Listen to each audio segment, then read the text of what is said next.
जानी जाएगी 22 तारीख जानी जाएगी भारतीय जनता पार्टी और आरएसएस के इवेंट के लिए जानी जाएगी, जहां पे 8,000 से ज्यादा वीआईपी गेस्ट खड़े थे, इकट्ठा सम्मिलित हुए थे। और वो गरीब जनता, वो आपका निचले स्तर की जनता, मध्यम वर्गीय जनता जिसने चंदा दिया है ना, वो आज वहां पे नहीं थी। क्योंकि राम, मुझे लगता है जो आज के युग के अंदर जो राम है सिर्फ खाली वीआईपी लोगों के और राजनीति करने वालों के होंगे, राम आम जनता के नहीं रहे। मोदी जी ना होते तो क्या नहीं होता, मंदिर ना बनता अयोध्या वाला राम मंदिर। आप मेरी बात सुनिए। देखिए, पहले तो जनता को ये जानने की कोशिश होनी चाहिए, इतिहास पढ़ने की जरूरत है कि ये मोदी जी के डिसीजन से नहीं हुआ है, ये माननीय सुप्रीम कोर्ट के फैसले से ये मंदिर बना है ना। और ये मंदिर को सरकार के फंड से नहीं बना, जनता के पैसों से, जनता से चंदाखोरी करके बना है ना।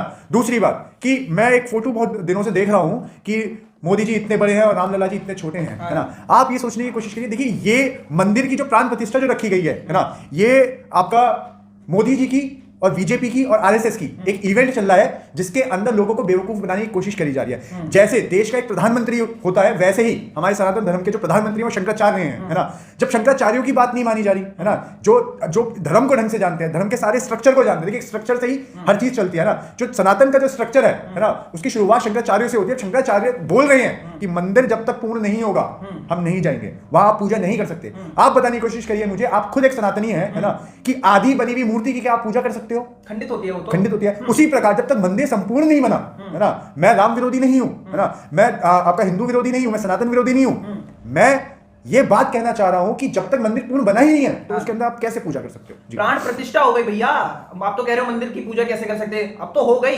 देखिए, मोदी जी जो है अपने आप को राजा मानते हैं, वो है राजा मानते हैं वो, है ना। उनका लोकतंत्र पे कोई विश्वास नहीं, उनका आपके संविधान पे वो विश्वास नहीं रखते। वो चाहते हैं कि सिर्फ जो मैं कर रहा हूं, क्योंकि मोदी जी नहीं है, मोदी जी एक इंजीनियर है, मोदी जी एक सैनिक है, मोदी जी एक आपका साइंटिस्ट है, मोदी जी एक अपना बहुत बड़े हीरो हैं। क्योंकि उनसे ये तक पूछा है आम कैसे खाते हो आप, है ना। तो मोदी जी अब एक सबसे बड़े शंकराचार्य हो चुके हैं, है ना। जो बहुत बिल्कुल सही बात है। देखिए, भक्तों के लिए मोदी जी शंकराचार्य हैं। देखिए, इस देश के अंदर दो तरीके के आपके हिंदू चल रहे हैं। एक तो है सरकारी हिंदू, है ना, और एक है सनातनी, जो सनातन को जीते हैं, सनातन को मानते हैं, सनातन को फॉलो करते हैं, है ना।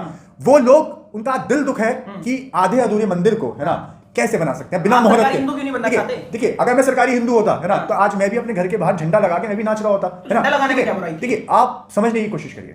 देखिए, बिना मोहरत के कोई चीजें नहीं होती हैं, है ना। आधी अधूरी चीजों की हिंदू धर्म के अंदर, है ना, आधी अधूरी चीजों को के अंदर पूजा नहीं करी जाती, है ना। ये बात की समझने की कोशिश करनी चाहिए लोगों को, जनता को। और हाँ, वो लोग बहुत कह रहे हैं कि भक्त लोग जो है आपका सरकारी हिंदू कह रहे हैं इस टाइम पे राम को लाए हैं, मोदी जी राम को लाए हैं। अरे, जो व्यक्ति लंदन से विजय माल्या, मेहुल चौकसी को नहीं लेके आ पाया, वो राम को लेके आ जाएगा? क्या बात कर रहे हैं आप, जनता को भड़काने का काम कर रहे हैं जी। नहीं, सवाल तो ये भी है कि भैया राम जी अकेले आ गए, ट्विटर पे ट्रेंड कर रखा है यहाँ पे जिहादियों ने, नवाजवादियों ने। देखिए, राम जी अकेले आ गए। देखिए, राम जी तो अकेले आएंगे ना, राम लला तो अकेले आएंगे ना, क्योंकि उनके बालपन का स्वरूप है ना। तो राम लला तो अकेले ही आएंगे, उनके साथ राम और लक्ष्मण और आपका भरत और शत्रुघ्न नहीं आएंगे, क्योंकि मतलब दोबारा जन्म दिया है।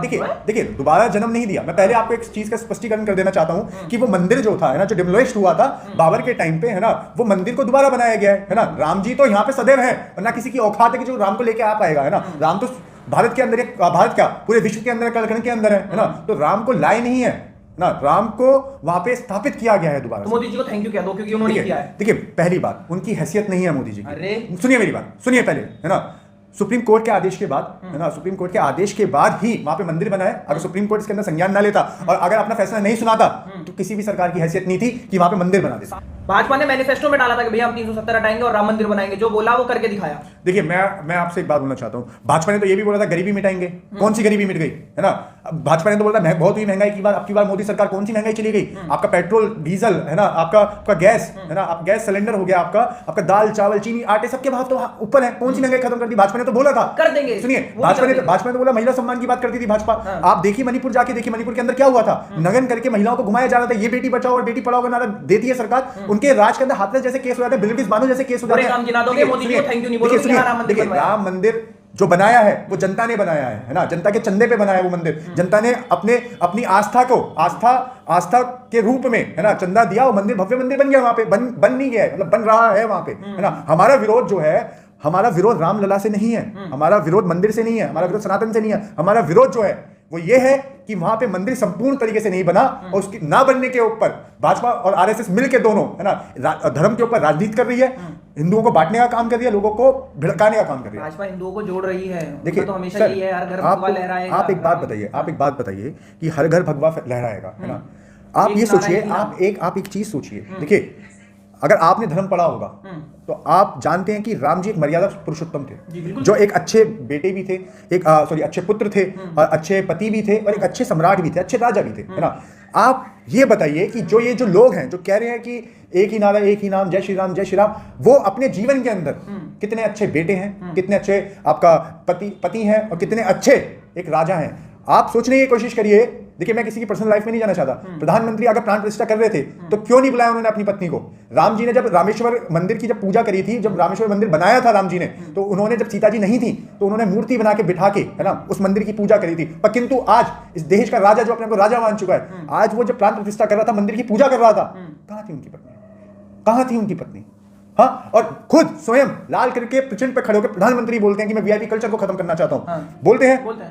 तो आज देश के अंदर 22 तारीख राम प्रतिष्ठा के लिए नहीं जानी जाएगी, 22 तारीख जानी जाएगी भारतीय जनता पार्टी और आरएसएस के इवेंट के लिए जानी जाएगी, जहां पे 8,000 से ज्यादा वीआईपी गेस्ट खड़े थे, इकट्ठा सम्मिलित हुए थे। और वो गरीब जनता, वो आपका निचले स्तर की जनता, मध्यम वर्गीय जनता जिसने चंदा दिया, है ना, वो आज वहां पे नहीं थी। क्योंकि राम, मुझे लगता है जो आज के युग के अंदर जो राम है, सिर्फ खाली वीआईपी लोगों के और राजनीति करने वालों के होंगे, राम आम जनता के नहीं।